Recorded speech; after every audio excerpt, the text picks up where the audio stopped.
Welcome to the first episode of Trade on Tuesdays at 2 in 2024. I'm Dr. Sarita Jackson, President CEO of the Global Research Institute of International Trade.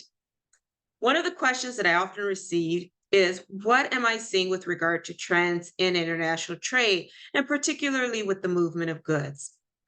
And if you check out my short, you will see the statistics with regard to international trade. But that's not the most important thing when it comes to understanding international trade. Rather, we also have to look at what has an impact on the movement of goods. And those two things are the trade policies and geopolitics. So sit tight with me as we just briefly discuss what is happening in 2024.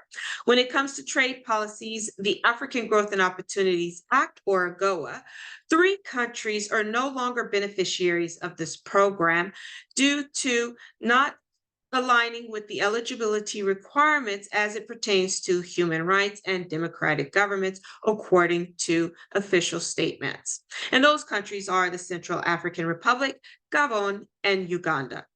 When it comes to geopolitics, we have the Red Sea crisis, where ships that pass through the Red Sea between Africa and Asia have been attacked since November. As a result, many ships are diverting through the Horn of Africa, which increases the distance of moving goods and thus the cost. However, according to news reports, those costs have not gone up dramatically or back to what we saw a few years ago during the global health pandemic.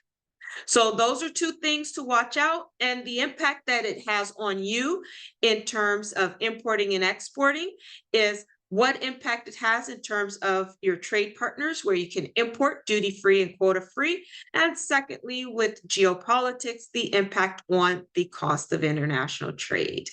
Thank you for joining me on another episode of Trade on Tuesdays at 2.